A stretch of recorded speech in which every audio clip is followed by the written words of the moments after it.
protection of crime. The reward, advice for a prosperous life.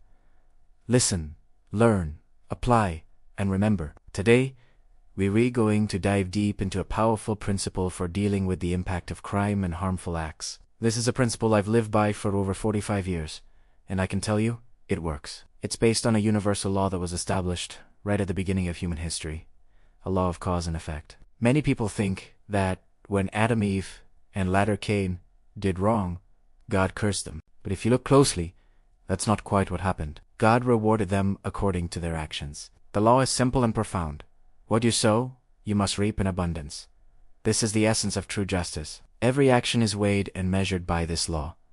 Now, I want to be clear about something. When I use the word violence, I'm referring to any harmful act committed against another person. It could be a physical assault, but it could also be an act of disrespect or cruelty that violates someone's dignity. But there's a crucial condition for this law to work in your favor. If you want to declare a reward for a harmful act committed against you, God will only enforce that declaration if it is rightfully due. If the harm you suffered was a direct result of your own harmful actions towards someone else, your declaration will not be heard. God is the ultimate witness, the judge, and the enforcer. He knows the full story. So, before you declare anything, you must look inward. Examine your own heart and actions. Have you committed a similar act, even on a smaller scale? Have you been disrespectful to someone? Perhaps a co-worker, a homeless person, or someone of a different background. These actions, which violate another's dignity, are also acts of violence. Let me give you an example. Imagine you're at work, and you look down on a colleague, treating them with contempt. In that moment you have committed an act of violence against their spirit. Later that day, you receive terrible news. A close family member has been violently assaulted and is in the hospital. In this situation, do you have a claim? The truth is, a harmful act is a harmful act. The law doesn't differentiate based on the severity or the outcome. It's the act itself that matters. You chose to demean someone. Another person chose to cause physical injury. From a spiritual perspective, the root is the same. Therefore, in that scenario, you have no claim. If you were to declare a reward, God would not grant your request because you sowed a similar seed yourself. So, when can you make a declaration? You can make it when you have suffered injury or loss from a violent act, and you are absolutely certain that you have not inflicted similar harm on anyone else. When you are clear in your conscience, you can make the declaration I am about to share with you. And once you make it, do not change it. Write down record the date, and let it go. Sometimes, you'll see a result within days. More often, it takes time. Maybe around 4 months. Think of it like planting a seed. It needs time to germinate, grow, and produce a harvest. This is the principle of sowing and reaping in action. You might think the consequences, the harvest that the perpetrators will reap, sound harsh. But remember the law. They must reap in abundance. They acted without mercy, without compassion, driven by their own selfish desires. They ignored your value, your well-being, your importance. Their actions were not just against you. They were against God. Because every person is created in God's image and is His representative on this earth. So, when they acted against you, they were acting against God. And they did so without a shred of compassion. What happens if you don't declare the harvest? What if you try to hold back the reward they are due? If you fail to declare it, that negative energy, that harvest, remains with you. It doesn't belong to you.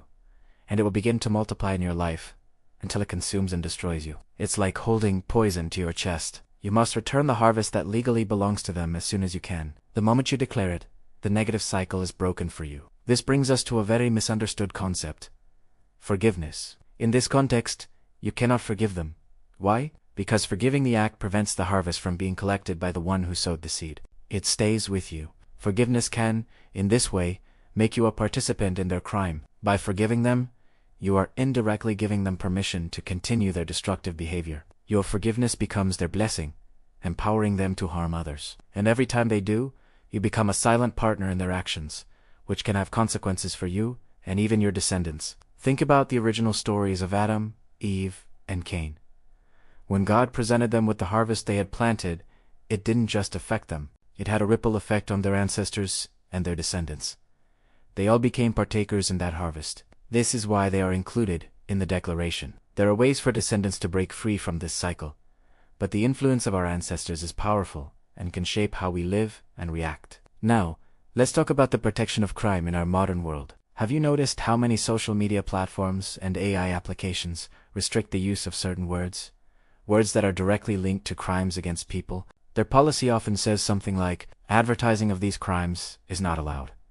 On the surface, that sounds like a good thing, but it creates a deeper problem. When these platforms enforce a total ban on these words, it becomes impossible to address the crimes at their core. We can't have open, honest conversations.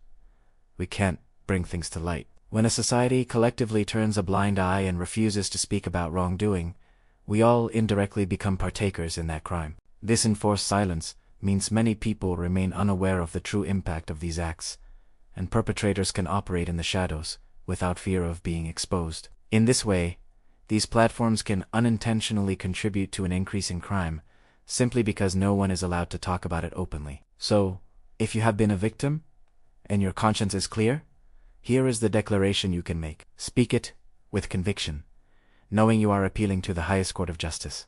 God, I bring this act of violence before you. You were the witness when it occurred, and you know every person involved, their motives, and their agendas. They have planted the seed of violence for themselves, and they must collect the harvest of the seed they planted in abundance. Their harvest shall be as follows: wealth, health, happiness, prosperity, love, respect, mercy, and compassion shall be removed from them for as long as they are alive. Their ancestors. Let peace, love, comfort, rest, and happiness be removed from them for all eternity, for they established the ways that led the wicked to act. The light will not be found in their presence, for darkness will be their companion for all eternity. Their offspring.